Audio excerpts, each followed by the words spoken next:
Thank you so much for tuning in yet to another what the fuck? Okay. Okay, too serious. What's up, guys? Thank you so much for tuning in yet to another episode here at KALUHI'S kitchen. Today, as you can see, we're in a different environment, and that by now you guys know it's another episode for Chat and Chowdown. Today we're not going to chow down anything because I just want us to talk and have fun. And the topic we're going to talk about today is the business of blogging and vlogging and my journey so far. My blog is starting its 6th year on Sunday or Saturday, I can't remember, on 27th of July.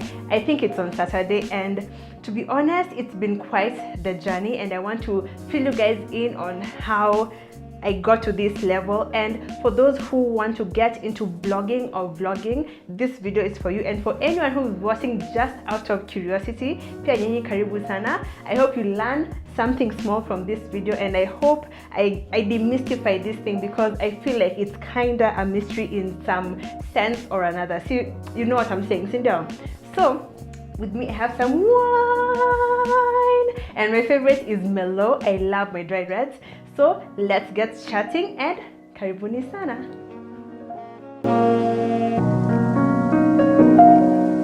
So it doesn't matter.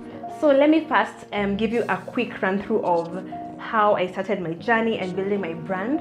For me, like the question I get a lot when I'm doing an interview, be it on TV or newspapers or a magazine, is how did you start your journey, Kaluhi? And like I've gotten that question so much, and I know if you've been following me since 2014, you know I just started. Like I just started, literally. I woke up on Sunday, 27th July of 2014, and I just decided I'm starting a blog.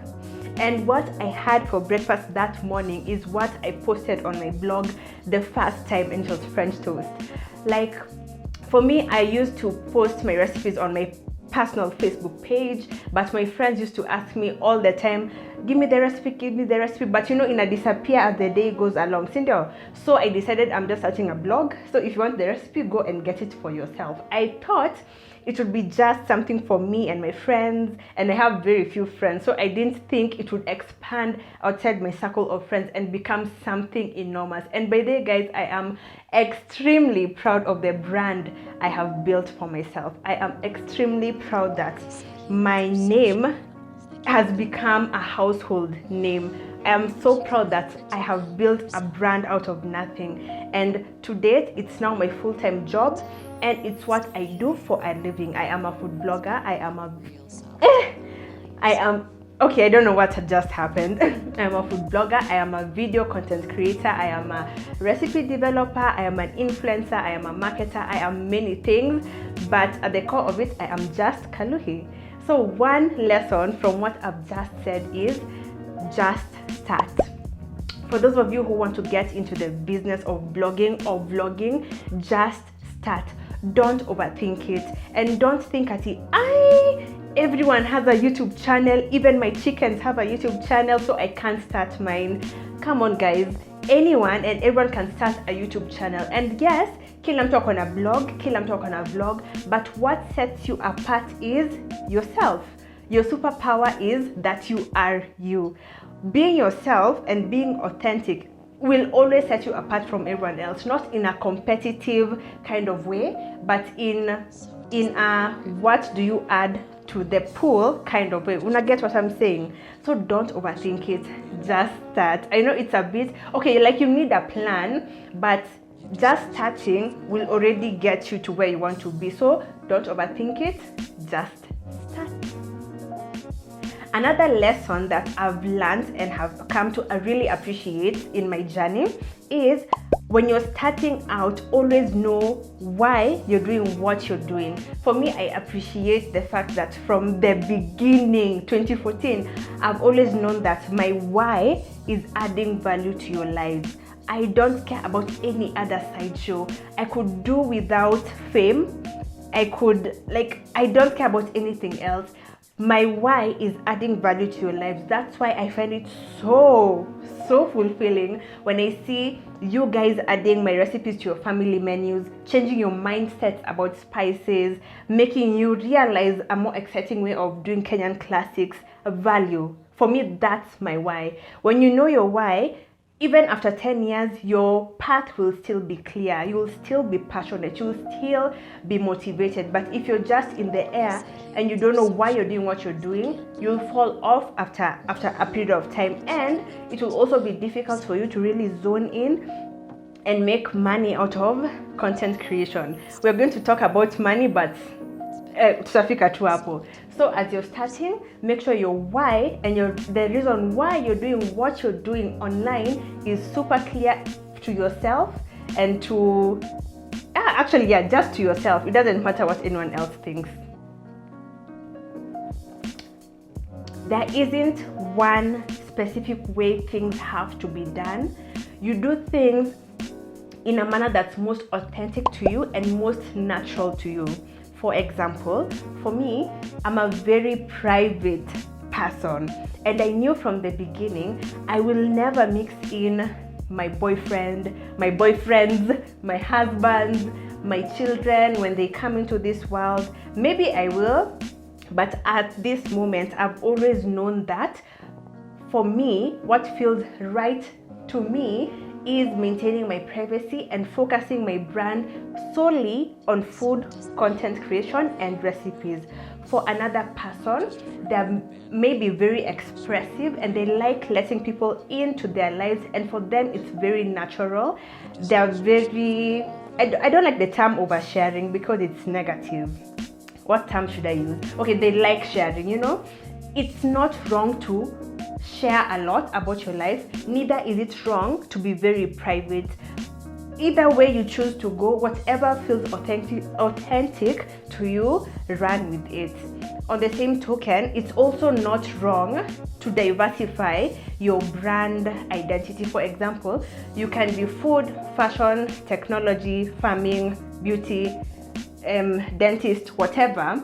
But for another person, they find it more natural for them to just focus on makeup. Like if you hear the name Jackie Aina, you're just like, makeup, even though she talks about other things, But if you hear someone else like who? Okay, like maybe Jamie and Nikki, it's a family channel, but they talk about everything. There's no one way to do it. If you feel for you want your brand to be niche specific, do it.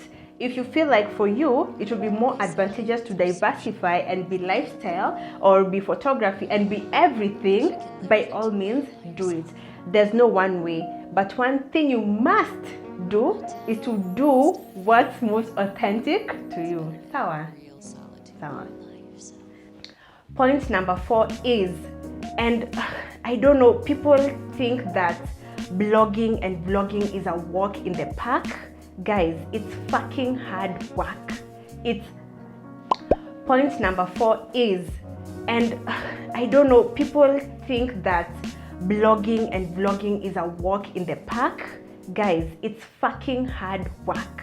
It's blood, sweat, and tears. And I'm not just saying this because like out of thin air. I'm saying this because I have experienced it. It's the life I live. It's my career of choice. If you want to make money out of blogging and vlogging, it is an entrepreneurial job, and you have to put in the hours, the sweat, the tears for it to blossom into something tangible and to something that you can earn a living out of. People think like Mimi, I just wake up at 11, I cook whatever, I film for 6 minutes, I edit for 6 minutes, and I post. It's hard work. And for me, as a person who has experienced formal employment and later on transitioned into vlogging, okay, there are pros and cons on both sides of the field, but for me, I feel like for being someone who's self-employed, it's a lot more, let me be honest with you, it's a lot more scary because your ability to earn is directly correlated to the kind of work you put out and the effort you put into your brand. So if you want to really earn, you really have to sweat. As opposed to formal employment, from my experience in 2015, Yeah, you just show up, you do your things, you're assured of a check at the end of the month. But for formal employment, babe, you have to work hard. By the way, our country is it's dysfunctional. So being an entrepreneur, in as much as it's romanticized into something so magical and do financial freedom, all of you youth get into entrepreneurship. It's not easy.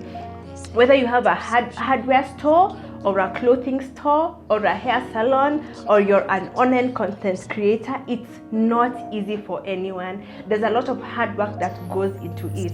Alafu nimekumbuka point. Okay, I'll talk about it later. Oof, my mind is working at 1,000 kilometers per hour. Anyway, I hope you get my point. Being an entrepreneur, whether be it online or in a physical store, it takes hard work. It will take a couple of years for you to actually start earning money from an online business. For me, it took about 2 years for me to start earning money from what I had been building. That was in 2016. And another thing I have to say is, if you want to quit your job to focus on online business, make sure you have a sizable reservoir of money for you to live on.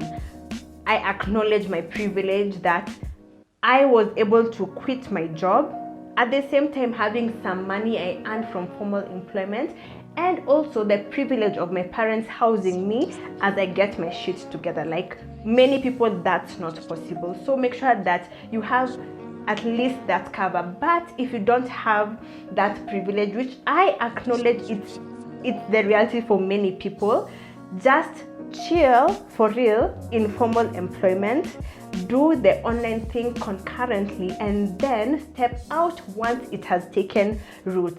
It's not easy, and I'm telling you the truth, it's not easy. You need to have your bricks laid out in a very practical manner for you to make money out of it. Please, if you can stay in formal employment and do it at the same time before it takes root, do it. Yeah, I think I've made my point. It's not easy, girls and boys and men and women.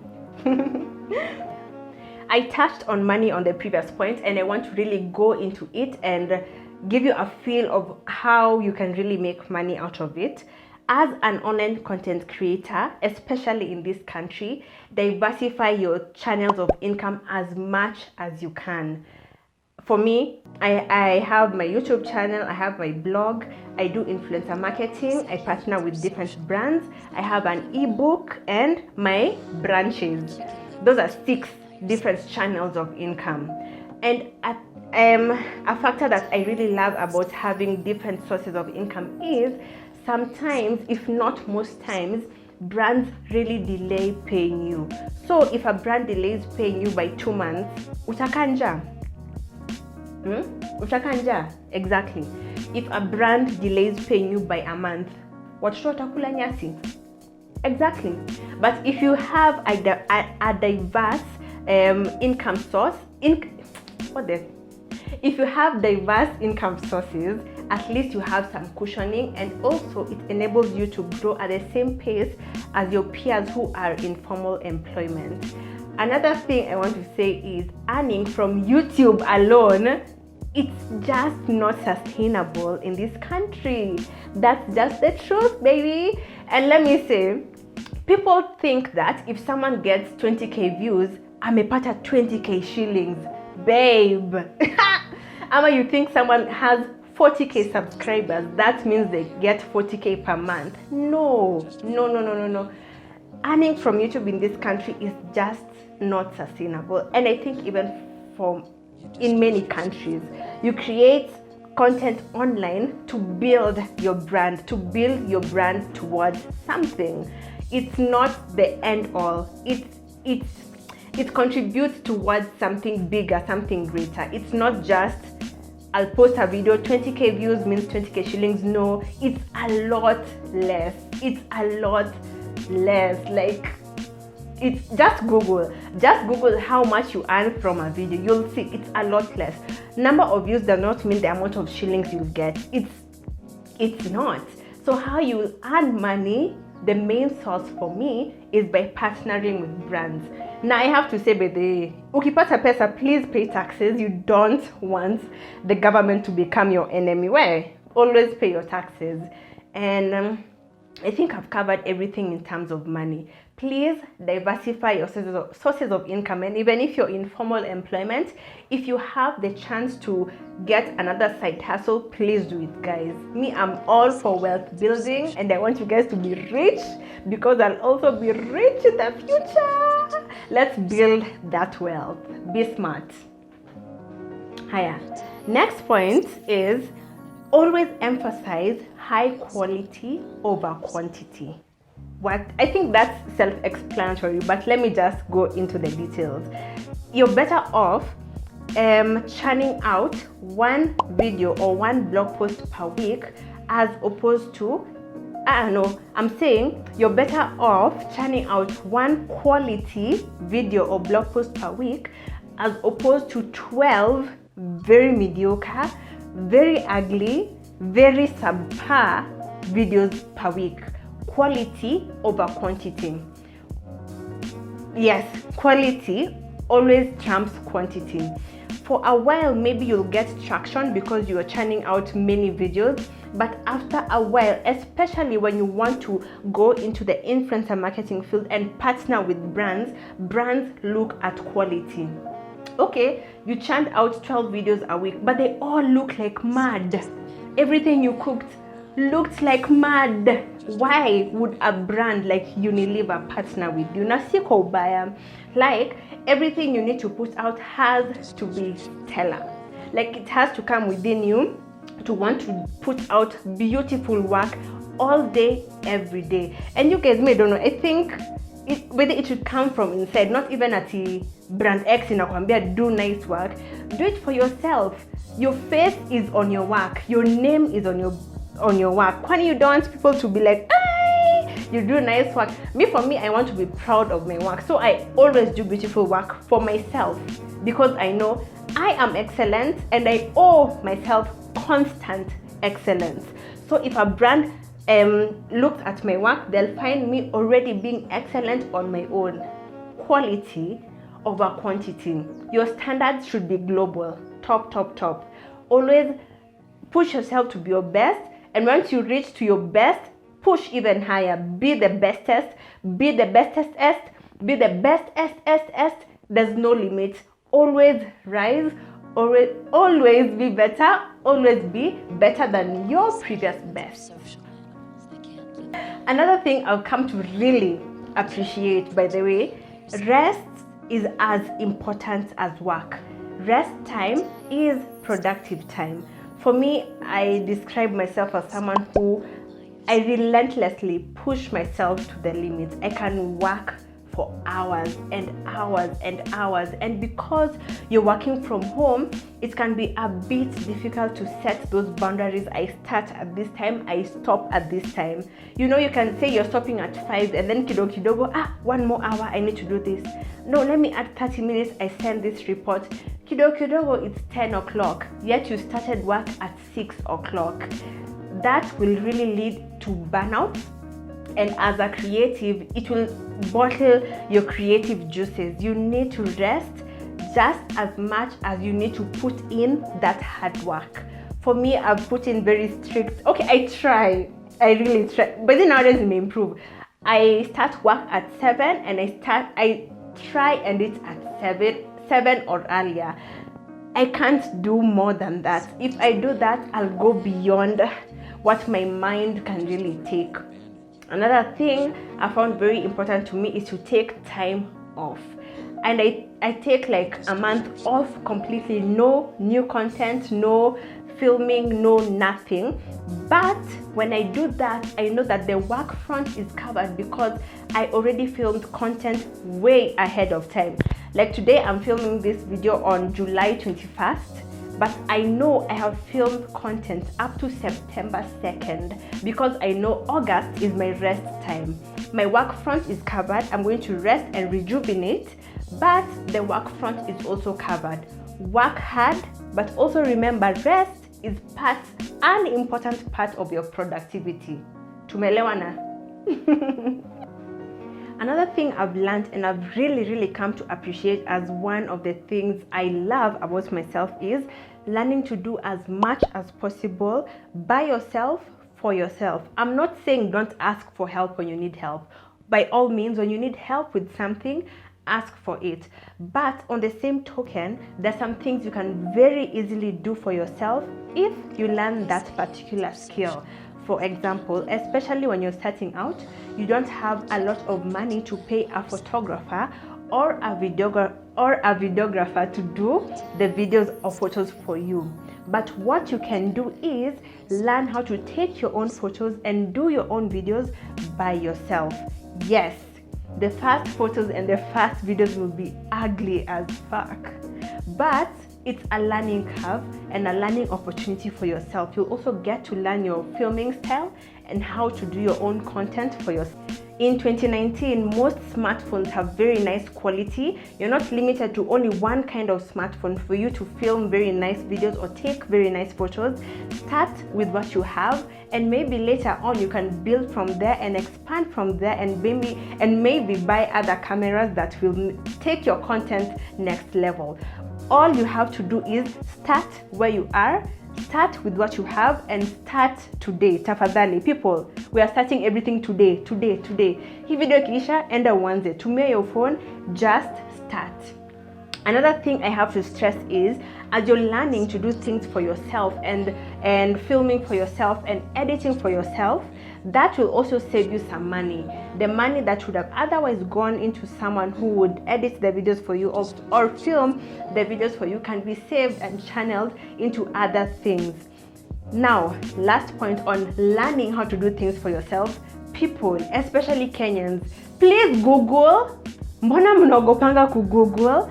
Like, there's so much information on the internet, and there's so much you can learn just from Googling and YouTubing how to do X, how to do Y, how to start Z, whatever.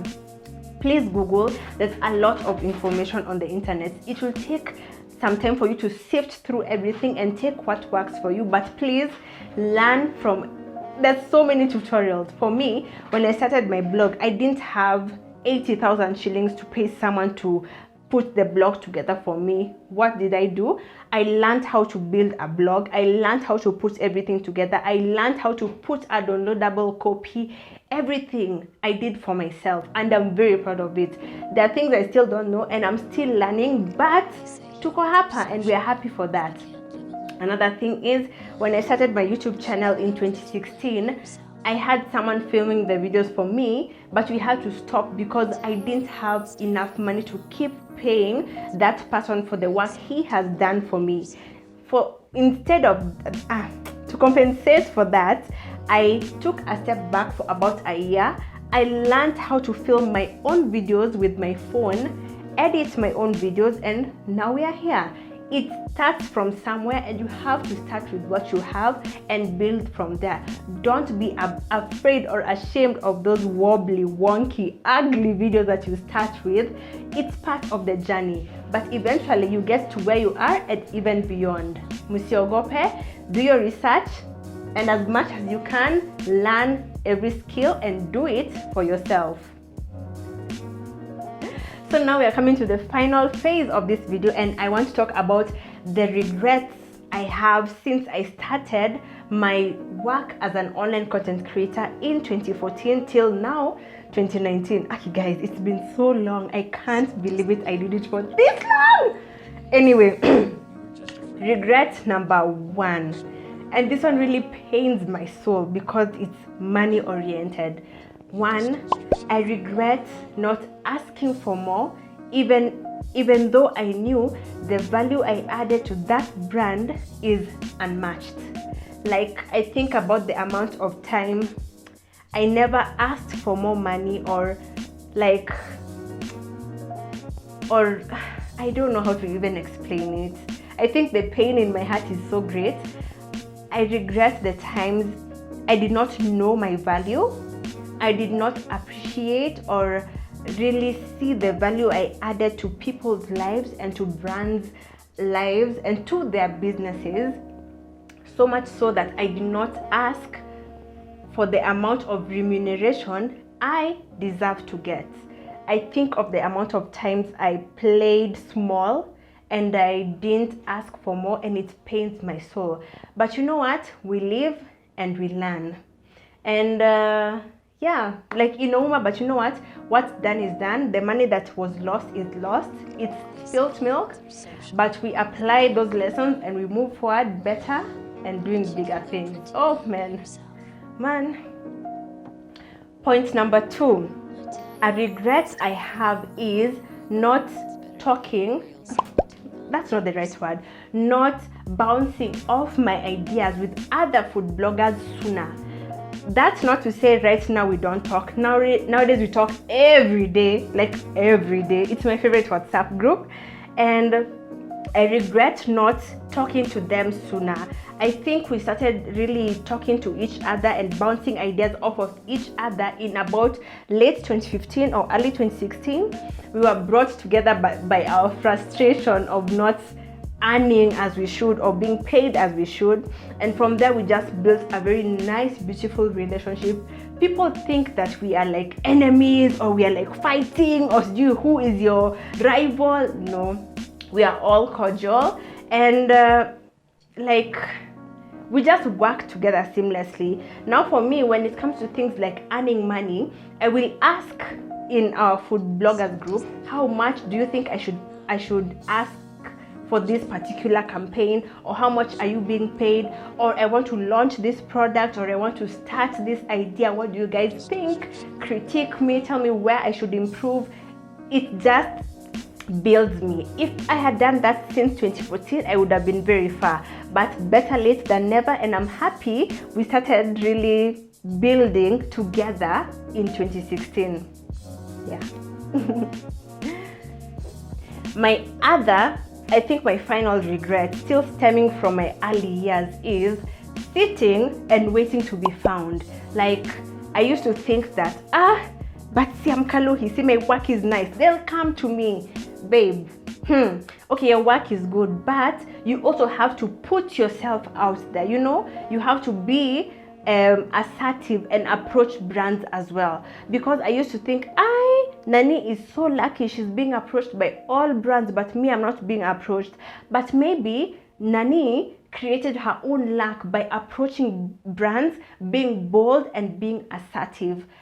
I started being assertive in 2016. 2016 was a growth year now, I started being assertive in 2016. And for you guys who want to start in this journey, once you've established a sizable amount of followers and your quality is good, approach brands.